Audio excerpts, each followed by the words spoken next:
Fala galera, estamos aqui hoje com Felipe Assensi, ele que é professor da Universidade do Estado do Rio de Janeiro, pós-doutor em Direito pela Universidade do Estado do Rio de Janeiro, doutor em Sociologia pelo Instituto de Estudos Sociais e Políticos, mestre em Sociologia pelo Instituto Universitário de Pesquisas do Rio de Janeiro, advogado formado pela Universidade Federal Fluminense, cientista social formado pela Universidade do Estado do Rio de Janeiro, pesquisador do Laboratório de Pesquisas sobre Práticas de Integralidade em Saúde.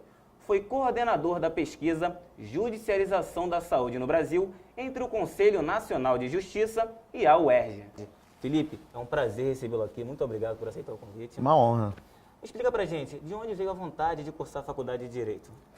Bom, eu acho que tem uma dupla motivação, né? Primeiro, a questão familiar. Meu pai fez direito, meu pai advogou também durante muito tempo, depois se tornou juiz do trabalho, né? E eu sempre vi o meu pai como um grande exemplo de jurista, uma pessoa que sempre me despertou uma admiração muito grande, né? Como um profissional do direito. E a outra motivação é que eu sempre me senti inclinado para as ciências humanas, né? Nunca foi de exatas. Nunca fui de exatas. E depois de um bom tempo, é muito interessante isso, Rogério, eu fui descobrir que eu gosto de exatas, né? Hoje eu trabalho muito com matemática financeira, eu trabalho, porque a minha profissão exige isso, né? Que eu saiba fazer planilha em Excel, que eu saiba fazer cálculo, que eu saiba fazer uma análise de balanço. Mas isso é uma coisa que eu só fui descobrir depois, né? Na época da decisão sobre fazer direito, eu não era um grande aluno de exatas e sempre tive as ciências humanas como a grande área, né? Que me despertava interesse, me despertava até a vocação para estudar, para aprender. E isso fez com que o direito viesse naturalmente nesse processo, né? A influência familiar e essa inclinação para as ciências humanas. Foram as semelhanças ou as diferenças em relação ao direito que te fizeram iniciar a graduação de Ciências Sociais? Ciências Sociais é uma faculdade que muda a sua mente. Eu fiz a faculdade de Ciências Sociais assim que eu saí do ensino médio, né? E quando você chega na faculdade de Ciências Sociais, você rompe paradigmas, você pensa diferente. E uma atitude importante de ciências sociais é justamente você ter um estranhamento diante do que está posto. Isso quando eu penso, né? Eu fazia direito de noite e ciências sociais de manhã. Como foi administrado? Foi complicado, né? Foi um desafio enorme. Era muito interessante porque, em geral, o modo de ensino do direito ele é muito baseado no que está posto.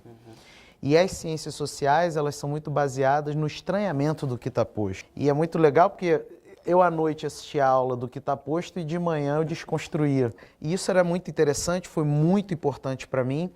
E não foi fácil compatibilizar as faculdades, né? Uma dura 4 anos e a outra 5.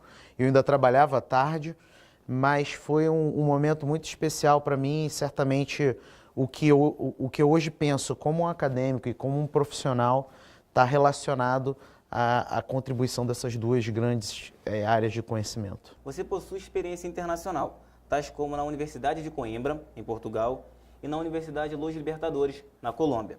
O que essas experiências longe do Brasil puderam agregar na tua vida profissional, acadêmica e até na pessoal também? Então, estamos falando aqui de universidades que têm um protagonismo muito grande nos seus respectivos países, né? Los Libertadores, ela é hoje um centro de referência especialíssimo dentro da Colômbia na área de Direito e Ciência Política. E Coimbra é a universidade mais tradicional de Portugal e é uma universidade que, inclusive, formou muita gente do Brasil, né, desde o Império, por exemplo. Para mim, estar nessas universidades foi um momento muito, muito importante, porque eu estive nelas em momentos distintos da minha vida, mas todos os momentos em que eu já tinha uma certa maturidade acadêmica. Então, às vezes a maturidade acadêmica ela vem, mas você ainda está muito preso ao seu país, no modo de pensar no país, nos paradigmas que são trabalhados dentro do direito. Foi uma dificuldade, mas foi uma dificuldade que foi saboroso de superar. Por quê? Porque quando você, por exemplo, vai para a Colômbia e você discute o modelo colombiano de efetivação do direito à saúde, que tem semelhanças com o Brasil, mas que você pensa o judiciário de uma maneira absolutamente diferente, né? O modo do judiciário atuar, ou então quando você chega em Portugal e o modo como a população concebe o seu direito à saúde, apesar dele estar muito parecido com o direito à saúde brasileiro na Constituição, mas é um modo completamente diferente, isso traz um novo olhar mesmo para aquele que tem uma certa maturidade acadêmica e certamente engrandece muito, né? Porque você passa a ter um maior esforço de sair do seu lugar de pensamento, do seu lugar comum brasileiro e tentar estabelecer pontes de diálogos com sociedades que estão próximas, mas não necessariamente têm as mesmas práticas, né? Entendi.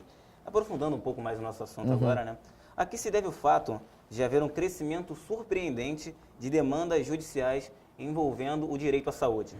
Ah, sim, essa é uma pergunta que rende uma tese de doutorado, né? Eu trabalho com saúde há 13 anos, né? Eu desde sempre trabalhei com saúde, eu concebo a minha existência como jurista e como sociólogo pensando saúde, né? Direito sanitário e sociologia da saúde. E hoje você tem, digamos, o fenômeno da judicialização da saúde, né, que as pessoas levarem ao judiciário suas demandas de saúde, isso é algo que é, digamos, multicausal. Tem várias causas. A gente pode dizer que, de um lado, nós temos uma Constituição que é muito garantista, isso é muito bom.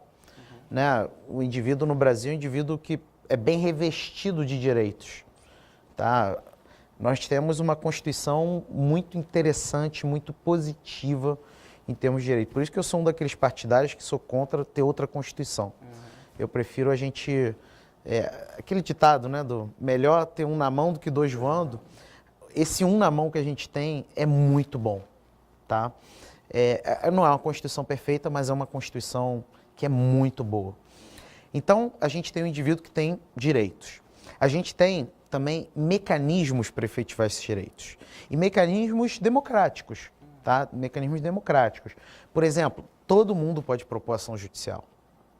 Uma coisa é se você tem razão, outra, mas todo mundo pode propor ação judicial. Além disso, existe no Brasil uma série de instituições que, de certa maneira, vão auxiliar o cidadão no processo judicial, na ação judicial, como a Defensoria Pública, como o Ministério Público e a própria advocacia privada, né, que pode também atuar. Então você tem instituições que vão auxiliar o cidadão nisso. Agora, no caso de saúde, é muito curioso ver, tudo bem, se diz que tem a judicialização da saúde, eu inclusive coordenei a pesquisa lá no Conselho Nacional de Justiça, que foi uma pesquisa gigante sobre isso, mas é muito interessante ver que ela ocorre muito mais sobre cura do que sobre prevenção. Tudo que envolve cura, medicamento, cirurgia, tratamento, próteses, órteses, internações, enfim, conjunto de serviços de cura. Prevenção, muito pouco. Um exemplo de prevenção, vacina, tá? Programas de prevenção ao câncer, seja lá o que for. A gente tem uma judicialização muito maior sobre cura. Uma vez, eu ainda vou fazer uma pesquisa sobre por que ocorre isso. Tá? Eu tenho uma suspeita. A minha suspeita é de que o brasileiro, ele não concebe ainda a prevenção como um direito. Em se tratando de cirurgias, próteses ou até mesmo medicamentos, como o indivíduo fica sabendo qual ente da federação é o responsável por tal procedimento para que o mesmo não seja prejudicado? Essa é uma excelente questão, porque isso é importante que quem está nos ouvindo aqui, quem está assistindo a gente, saiba, né? A distribuição de competência dos entes da federação em saúde, né? Ou seja, o que cabe à União, o que cabe aos estados, o que cabe aos municípios, ela tem uma parte que é assim, né? Didática, digamos assim, é bem organizada, mas tem também uma zona de interseção que faz com que, às vezes, municípios respondam por demandas que são de competência do Estado, ou o Estado responda por competência da União, ou até mesmo municípios por competência da União, e por aí vai. Isso por si só seria uma questão, né? E onde é que as pessoas veem, em geral, essas distribuições de competência? Existe, por exemplo, a Relação Nacional de Medicamentos, que são as famosas listas do SUS, que é onde você vê o que é medicamento da União, por exemplo. Além disso, você tem a relação estadual e a relação municipal. Você tem também a Renases, né? A Rename é de medicamento e a Renases é de serviço de saúde no nível federal, estadual e municipal. Então, esse é um exemplo, né? Só que isso carece de uma certa efetividade pelo seguinte: o profissional do direito, em geral, ele não sabe dessas regras, porque são regras administrativas. E o profissional do direito, em geral, ele tende a pensar muito o direito a partir das normas produzidas pelo legislador e não pelo executivo.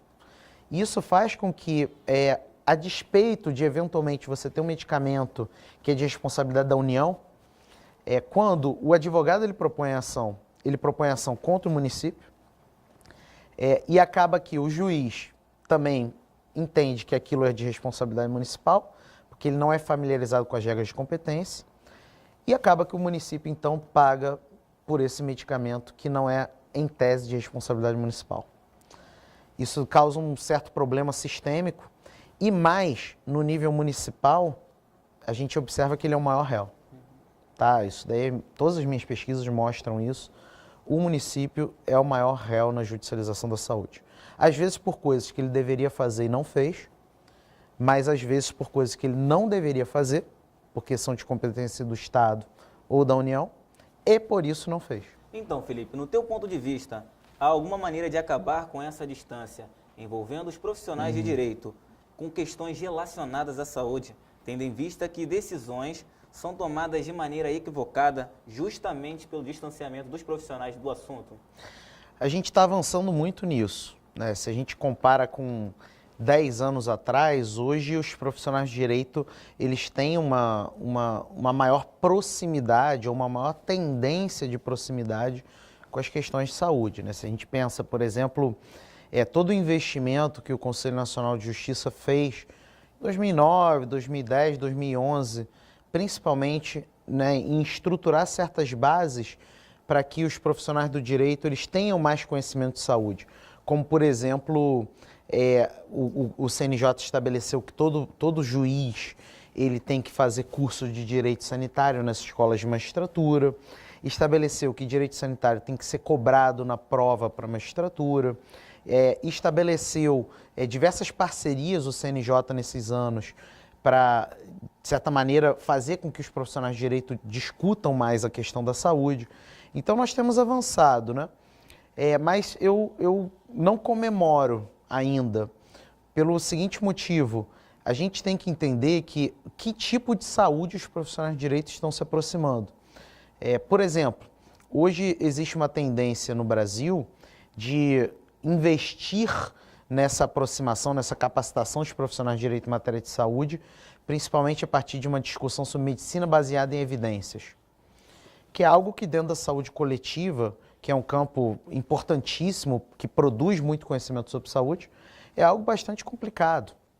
Medicina baseada em evidências, e aí eu vou ser absolutamente reducionista por conta do nosso tempo na explicação, daria para fazer uma aula sobre isso, é uma lógica de que só é uma demanda de saúde aquilo que é baseado numa evidência científica. E uma evidência científica que é consagrada como evidência e como científica a partir do médico, tá? Isso é absolutamente perigoso para as questões de saúde, tá? Por exemplo, só para ficar num exemplo, fiz uma pesquisa sobre judicialização da transgenitalização no estado do Rio de Janeiro na década passada, né, 2000 a 2010. E aí eu fui observar que aumentava bastante a probabilidade de deferimento, né? A transgenitalização é a famosa mudança de sexo, né? A operação de mudança de sexo. E aumentava bastante a probabilidade de deferimento quando o autor ele juntava no processo um laudo médico dizendo que ele tinha uma doença, tá? Era evidência, e, portanto, já que ele tinha essa doença, a cura era a transgenitalização. Acho isso absolutamente perigoso e por isso não comemoro, porque a ideia de medicina baseada em evidências, ela passa a pensar tudo a partir da ideia de doença. E saúde não é somente doença. Saúde não se reduz à questão da doença.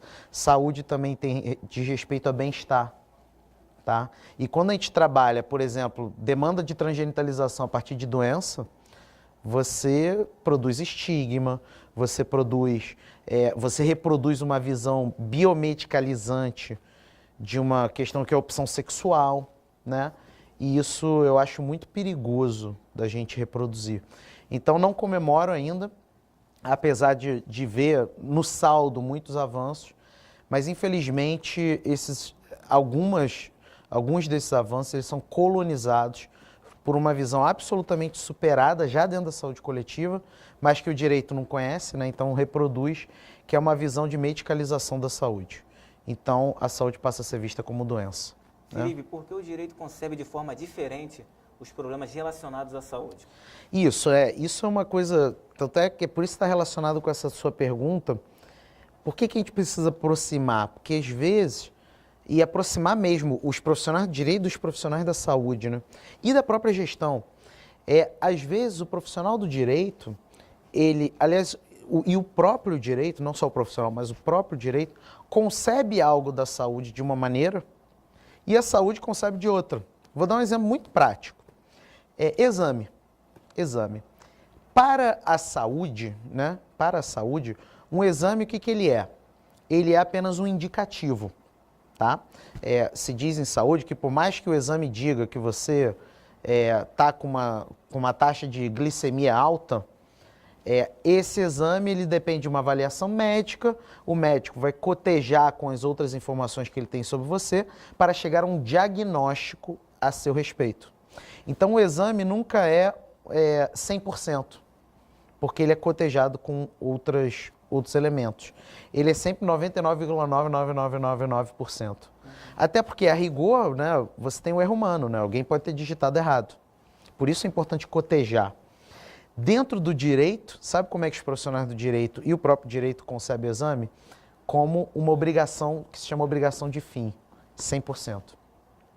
Então é muito curioso porque às vezes o laboratório ele toma todo o cuidado de dizer, esse exame não exime o diagnóstico, né? Em geral, quando você faz o exame tem isso lá embaixo. E dentro do direito, não importa se exime ou não, o fato é que vou condenar, porque teria que ser de 100%. Esse diálogo é que é importante, sabe? Para que o direito e a saúde possam produzir certos consensos a respeito de como são os assuntos de saúde. Uma outra coisa, venda de plantão, isso é um assunto muito sério, Rogério. Vamos supor, o profissional de saúde, ele é um servidor público, e aí ele está lá, é muito comum, é um costume, né? Não posso ir hoje, vou vender o meu plantão para o meu colega. Tá? E aí ele vai lá e eu repasso o recurso. Isso é algo muito costumeiro, né? É o que se chama dentro da saúde, do direito de consuetudinário, é costumeiro. Os profissionais de saúde eles fazem isso regularmente. Dentro do direito, isso é crime, para você ter ideia, né? Se eu me faço substituir por um terceiro que estranha o corpo clínico, no caso do público, né? Um profissional de saúde pública, ele é um crime de falsidade ideológica. Então, é algo bastante sério, né? É óbvio que hoje não se fiscaliza tanto isso, mas é um crime, não deixa de ser. Felipe, você coordenou uma pesquisa no Conselho Nacional de Justiça, CNJ, né, sobre as práticas exitosas de diálogo entre gestão e direito. Explique para a gente o que significa essa interação. Sim, essa pesquisa foi muito interessante, né? Eu coordenei essa pesquisa, o Conselho Nacional de Justiça ele é o grande órgão hoje que faz essa política pública do judiciário para a saúde. E aí não é um termo meu, tá? É o próprio CNJ que diz esse termo. E o CNJ ele fez um edital grande, né, de seleção. A pesquisa foi feita pela UERJ e eu fui o coordenador da pesquisa. E aí foi uma pesquisa de grande fôlego. Teve uma parte quantitativa, tá? Que basicamente a gente fez análise de processos judiciais em vários tribunais e com possibilidade de generalização, porque foi uma pesquisa amostral, e também uma parte qualitativa que foi muito interessante, porque a gente fez uma chamada pública para todos os tribunais e juízes do país, para quem tivesse experiências inovadoras em judicialização da saúde, que se inscrevesse e a gente ia pesquisar a experiência. Não era um prêmio, era uma inscrição para a gente entender por que deu certo. Quais são as variáveis que influenciam no sucesso de uma experiência inovadora. E a gente selecionou 3 experiências: Lages, em Santa Catarina, Araguaína, no Tocantins, e Brasília, no Distrito Federal. E fomos lá pesquisar. E foram experiências muito interessantes. Estou absolutamente convencido de que para enfrentar a judicialização você precisa de muita criatividade institucional, precisa de muito diálogo entre as instituições jurídicas e a gestão. Tem que pensar fora da caixa nessa questão também. Tem que pensar fora da caixa. Não é fácil isso, porque no caso dessas experiências, pensou-se fora da caixa, mas implementar o que pensou fora da caixa foi um grande desafio, porque depende também da vontade política do gestor, né? Às vezes, você tem uma ideia inovadora, mas ou a instituição jurídica não quer, ou a gestão não quer, ou ambos não querem. Isso atrapalha muito a questão da saúde, entendeu? Pegando um gancho aí no nosso bate-papo anterior, na pergunta anterior que eu fiz, qual o impacto econômico das sentenças e por que, em alguns lugares, pouco se discute o aprimoramento do serviço de cumprimento de mandado judicial em saúde? Perfeito. Hoje o impacto é grande, né, das sentenças judiciais. Isso não, na minha visão, não deslegitima ou legitima as sentenças judiciais. Fala impacto. Qual o impacto? Impacto social, impacto econômico? Então, tem um impacto social, as decisões, porque o impacto social a gente pode pensar que hoje muitas sentenças judiciais fazem com que o direito à saúde chegue para as pessoas. Porque não basta estar na Constituição, tem que chegar, né? Mas existe um impacto econômico, certamente, tá? Eu costumo dizer que a judicialização ela não é boa ou ruim em si. Ela produz efeitos positivos e negativos, tá? Então, exemplo de efeito positivo, efetivo direito à saúde, faz com que aquela pessoa que tem uma carência de um medicamento, ela receba aquele medicamento. Faz com que o gestor ele esteja mais atento de que tem alguém ali, que é o judiciário e os advogados, os promotores, os defensores que estão ali ativando o gestor. São os elementos positivos. Agora, os elementos negativos, especialmente na questão de impacto econômico. Você tem um primeiro problema que a maioria das ações judiciais de saúde é individual, não é coletivo. Ou seja, sou eu que proponho a ação, você que propõe a ação. Então, é um acúmulo de ações individuais. Não é comum no Brasil você ter ações coletivas em saúde. Ou seja, um grupo de portadores de câncer propõe uma ação judicial em que todos assinam. Existem essas ações judiciais, mas eu estou falando aqui de volume, né? O volume é menor. E o impacto de uma individual é maior. Porque pensa só, eu consegui um coquetel para tratamento de HIV, né? Uma medicação para tratamento de HIV. E aí o município, o estado, a União, seja lá quem eu processei e ganhei, vai ter que comprar esse medicamento. Essa é uma compra, vamos supor que o medicamento ele custa R$1.000. Como é uma compra para mim, que vai exigir um único processo de dispensa de licitação e tudo mais, esse valor já vai para 3.000. Só que é o seguinte, é uma compra emergencial, porque eu tenho mandado judicial que manda me fornecer amanhã. Então já vai para 10.000. Tá claro? Se fosse no coletivo, o poder de barganha do município, né, para comprar não seria de um medicamento, seria de 200 medicamentos. E aí, certamente o valor unitário reduziria. Então isso é uma questão que é da natureza da litigiosidade. Ela é predominantemente individual, porque a minha demanda não é igual à sua, né? E às vezes não dá tempo de eu me reunir com as pessoas para a gente demandar coletivamente, né? Então às vezes se critica, a judicialização é ruim porque a demanda ela é individual, mas o problema de saúde é eminentemente individual. E às vezes não tem organização aquela pessoa, organização coletiva, para vocalizar isso de uma maneira mais ampla. Mas um outro impacto que a gente pode pensar, hoje tem municípios que até já colocaram dentro da sua rubrica orçamentária, já o planejamento do ano seguinte, né, do orçamento, já colocaram lá, cumprimento de mandado judicial em saúde. Isso é curioso, mas ao mesmo tempo é inquietante. Por quê? É curioso porque, em geral, a gente não coloca no orçamento cumprimento de mandado. Mas é inquietante porque isso faz com que a gente passe a assumir que o município já sabe que não vai cumprir e ele já está reservando um recurso para aquilo, né? Então, é inquietante, eu fico bastante preocupado com isso, especialmente, né, porque se você pega os municípios que já fazem isso, conforme vão passando os anos, a rubrica orçamentária para cumprimento de mandado vai aumentando, né? E qual é o problema disso? A compra é sem licitação, o preço é maior, e isso gera um desperdício de recursos maior. Então, Felipe, qual o meio mais adequado de garantir integralidade ou até mesmo coerência em cada sentença ligada à área de saúde? Tem um texto que é sobre isso, né? Assim, a gente consegue um monte de coisa com a ação judicial, mas a gente não consegue certamente uma coisa: integralidade. Não tem ação judicial no mundo que vá garantir integralidade na relação do profissional de saúde com o usuário de serviço de saúde. Não tem. Por quê? Porque a integralidade, ela tem vários sentidos, né? Mas alguns desses sentidos dizem respeito ao seguinte: diálogo, né, entre o profissional de saúde e o usuário. O usuário não ser fragmentado, ele não ser visto como um fígado, ele não ser visto como um coração, ele ser visto como uma pessoa. Porque isso daí tem efeitos seríssimos, né? Vamos supor, vai no cardiologista e o cardiologista resolve o problema do coração com uma medicação X. Mas a medicação X cria um problema no fígado. Aí ele vai ter que ir no hepatologista para resolver o problema do fígado. E aí ele vai no fígado e aí o hepatologista passa uma outra medicação que cria um problema no pâncreas. Ele não é um indivíduo ali, ele não é uma pessoa, ele é um conjunto de órgãos, né? E que é totalmente fracionado em função das especialidades médicas. Isso não é integralidade. A integralidade está relacionada à democracia dentro da saúde. Então, da sociedade poder participar diretamente, influenciar e decidir sobre os rumos da política de saúde, com conselhos de saúde, com conferências de saúde.